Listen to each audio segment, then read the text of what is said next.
bianchi armati di taglierino e fucili terrorizzando gli ostaggi. I carabinieri di Treviso individuano una coppia di albanesi arrestandone uno. Il covo a Caorle, trovati anche 13 kg di droga.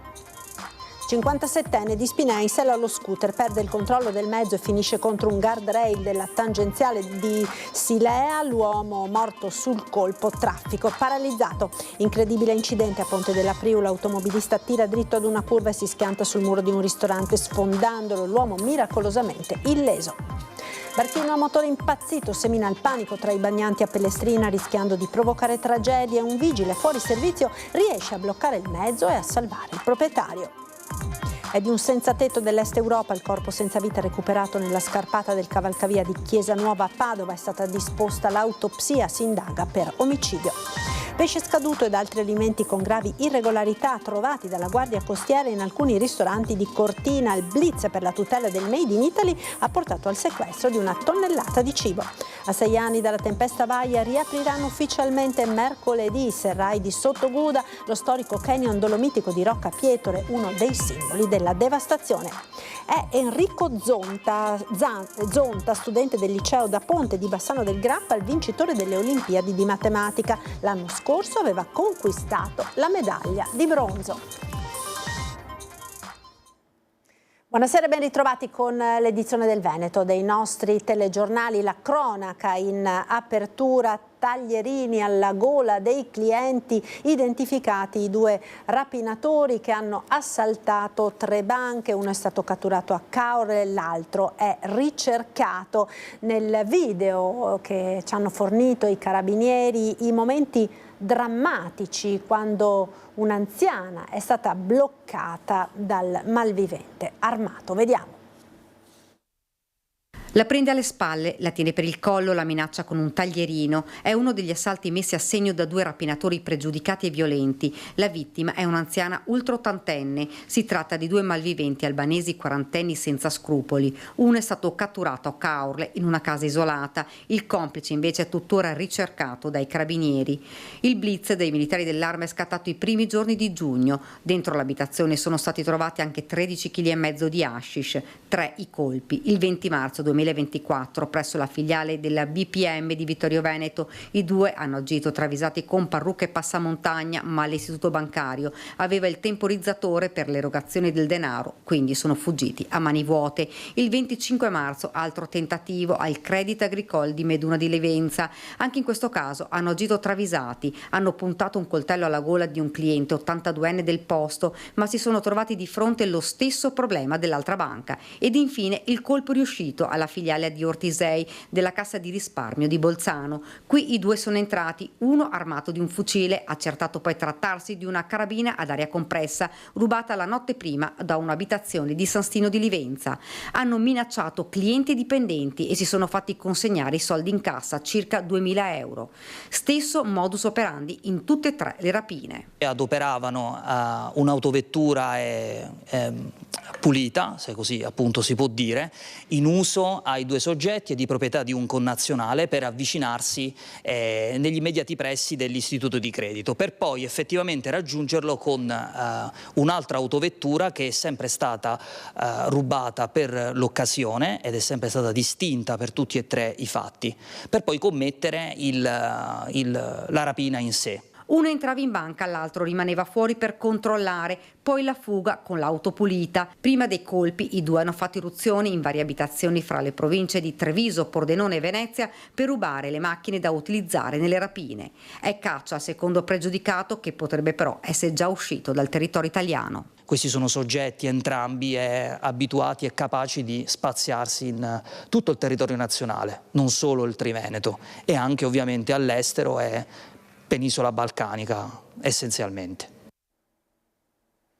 È un uomo di 57 anni di Spinea, la vittima dello schianto mortale che si è verificato poco dopo le 13 di oggi lungo la tangenziale di Treviso all'altezza del comune di Silea. Lo scooter guidato dall'uomo stava procedendo lungo via Borin in direzione autostrada, proveniva dalla Treviso Mare quando ad un tratto ha sbandato prima a destra poi a sinistra andando a sbattere violentemente contro il guardrail. Quest'ultimo colpo sarebbe risultato fatale per l'uomo. Lo schianto ha paralizzato paralizzato letteralmente il traffico da e verso Treviso. Per i rilievi dell'incidente è arrivata una pattuglia della polizia locale coadiuvata da una gazzella dei carabinieri. Non è escluso che l'uomo possa essere stato colto da un malore. Ai sanitari del 118 intervenuti con l'ambulanza non è rimasto che constatare il decesso del 57enne.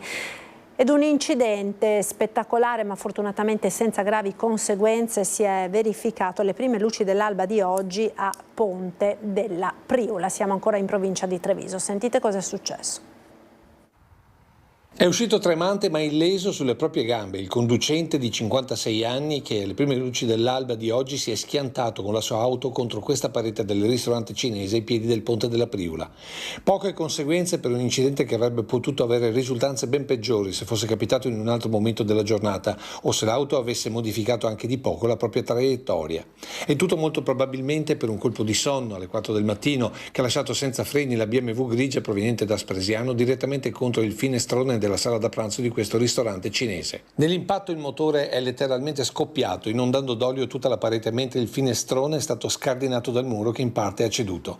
Dopo il colpo tremendo, l'arrivo immediato dei vigili del fuoco, chiamati da alcuni automobilisti di passaggio, pompieri che hanno provveduto a mettere in sicurezza l'area, mentre un'ambulanza dell'ospedale di Conegliano ha portato il conducente al pronto soccorso per accertamenti. Questa mattina il locale ha regolarmente aperto, mentre molti automobilisti di passaggio hanno fatto notare come lo spartitraffico saltato dalla BMW abbia delle barriere solo per il palo dell'illuminazione e quello dei cartelli stradali, in un punto dove, soprattutto di sera, è facile incrociare veicoli che arrivano al ponte con velocità elevata, salvo poi accorgersi all'ultimo dello svincolo e sterzare bruscamente.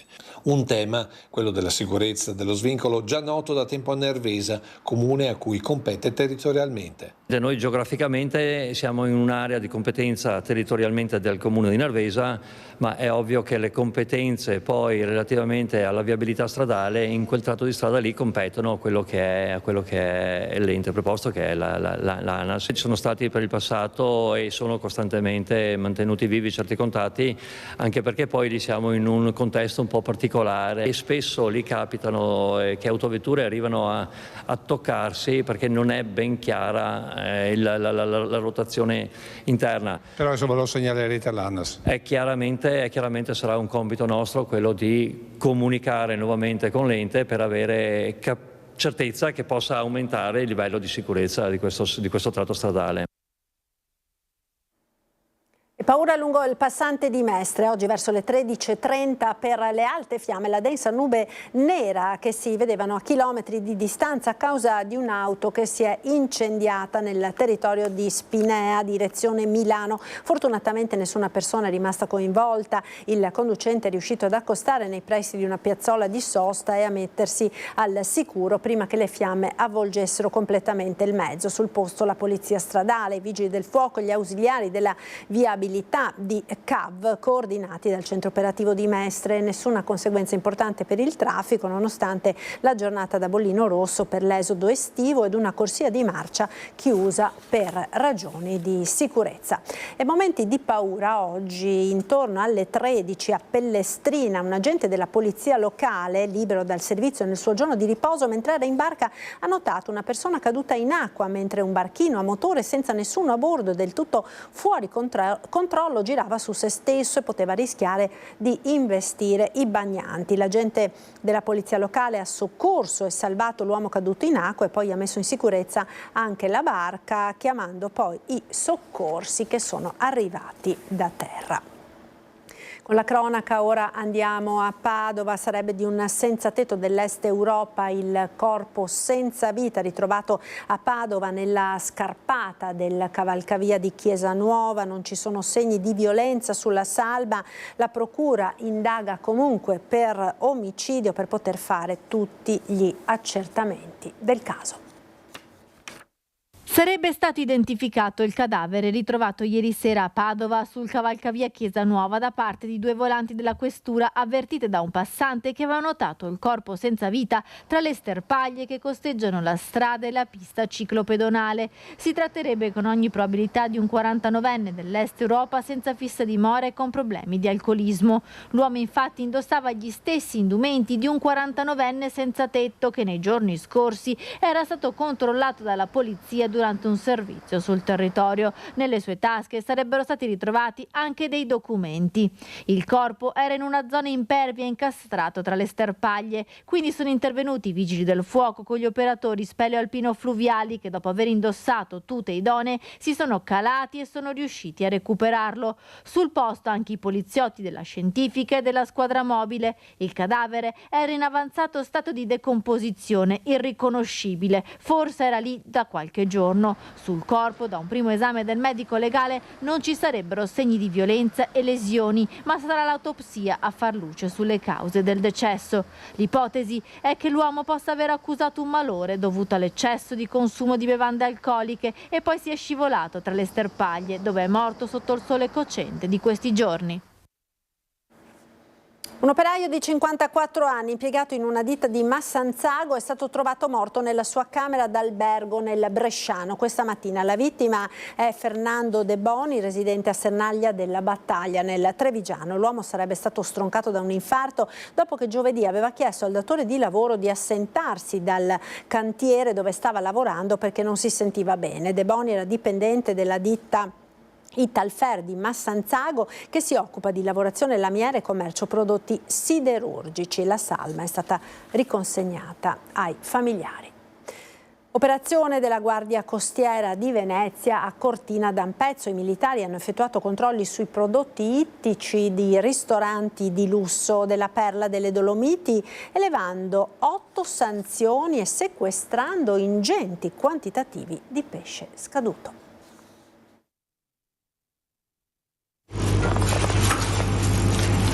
2 chili. 1400 kg di pesce di provenienza ignota, non etichettato e persino scaduto. Sono le cifre del sequestro operato dai militari della Capitaneria di Porto di Venezia che, congiuntamente al personale del servizio veterinario dell'ULSS 1 Dolomiti, hanno effettuato controlli ad alcuni rinomati ristoranti di Cortina d'Ampezzo. Branzini, ricciole, seppie, calamari, ma anche gamberi rossi, polpi, salmoni e altri prodotti alimentari non appartenenti al settore ittico. Tutti prodotti congelati, sprovvisti della tracciabilità che per legge serve a monitorare ogni fase della commercializzazione e peraltro conservati oltre la data di scadenza. I prodotti erano conservati all'interno delle ghiacciaie e con ogni probabilità sarebbero finiti sulle tavole di alcuni ristoranti VIP della Conca Ampezzana. 8 le sanzioni amministrative elevate per un importo totale di 22.000 euro per i 3 sequestri effettuati nel contesto della vigilanza sulla filiera della pesca da parte della Guardia Costiera per scongiurare quei comportamenti illegali che compromettono la qualità del prodotto ittico e del Made in Italy, oltre a comportare il rischio di conseguenze potenzialmente dannose per la salute dei consumatori.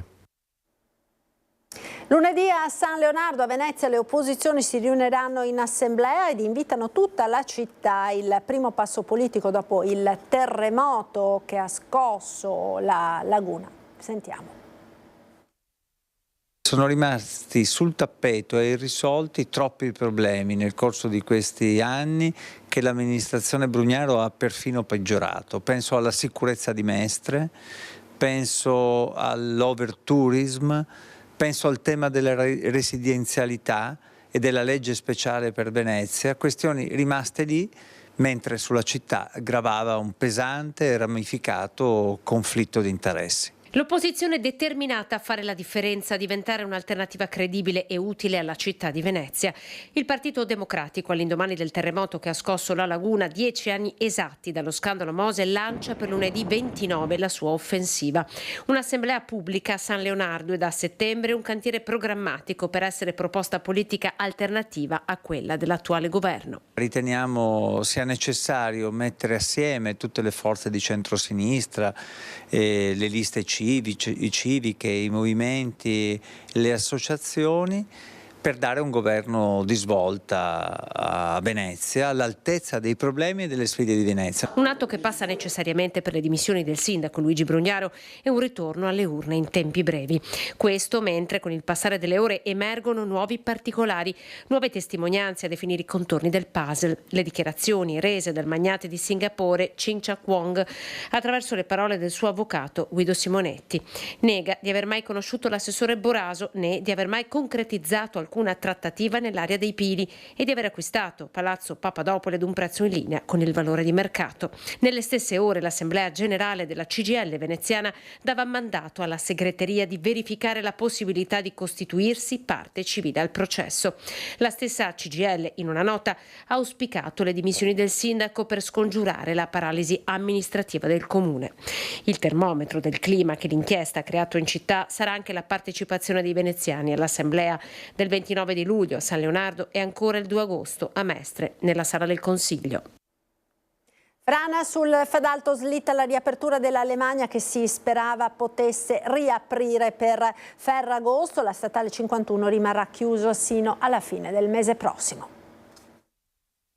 L'impegno di ANAS rispetto a questo lavoro è imponente, nel senso che la colata detritica è molto importante e quindi si tratta anche di rimettere di nuovo in sesto tutto il sistema di allarme, di preavviso e rimettere in sesto il versante, quindi i lavori andranno sicuramente avanti fino a fine agosto. Almeno un altro mese di chiusura per l'Alemagna, bloccata dalle 2 frane scese sulla statale lo scorso 12 luglio. Dopo il vertice mercoledì della scorsa settimana con tutti gli enti coinvolti, da ANAS era arrivata l'ottimistica previsione della riapertura del Fadalto entro Ferragosto, salvando così gli affari delle attività che confidavano nel ponte festivo e nel passaggio soprattutto di motociclisti e ciclisti. Purtroppo così non sarà, i lavori sono evidentemente più impegnativi del previsto e si protrarranno sino alla fine del prossimo mese. Sempre speranzosi che ci possa essere un anticipo rispetto alla riapertura, però è vero anche che dobbiamo essere realisti e quindi voglio dire i lavori stanno procedendo in modo anche celere,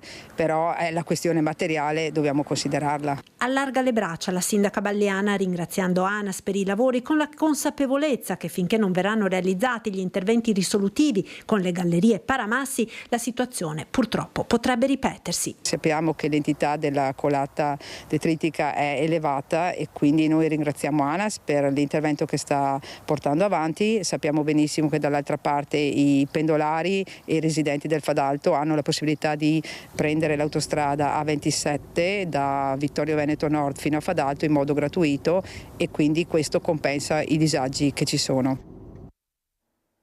E 6 anni dopo la tempesta Vaia riaprono i serrai di Sottoguda, la lunga forra calcarea di 2 chilometri di lunghezza e 80 metri d'altezza, devastata dalla furia del vento e dell'acqua, diventata il simbolo di quella tempesta. Un intervento da 11 milioni di euro portato avanti dalla Regione Veneto che mercoledì prossimo, 31 luglio, inaugurerà ufficialmente il sito di spiccato interesse turistico e paesaggistico alla presenza del presidente Zaia e dell'assessore all'ambiente Bottaccin. Dopo la cerimonia l'area sarà aperta alle visite turistiche fino al termine della stagione.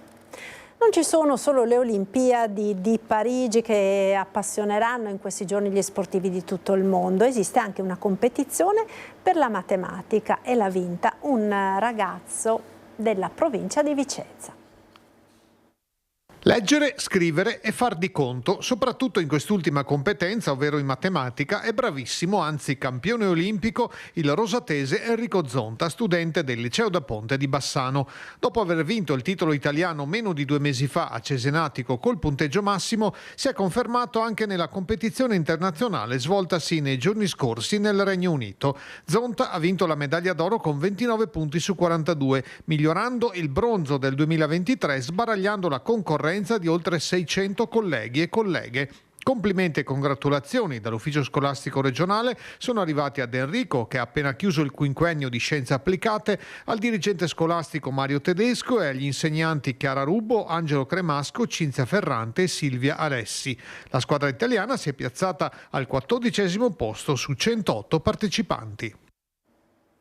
Domenica prossima il Consiglio ospiterà il 31° raduno dei trevisani nel mondo che Antenna 3 trasmetterà in diretta, appuntamento dalle 10 per sentire le testimonianze di chi tanti anni fa ha cercato fortuna all'estero, ma anche dei nipoti e dei pronipoti dei nostri emigranti che tornano nella Marca alla ricerca delle proprie radici. Alle 10:30 trasmetteremo la Santa Messa officiata dal Vescovo di Vittorio Veneto, Monsignor Corrado Pizziolo, e a seguire i discorsi delle autorità e l'apertura della mostra fotografica fotografica dedicata alle famiglie trevigiane e venete che hanno colonizzato la bonifica pontina a Latina e quella sarda ad Arborea.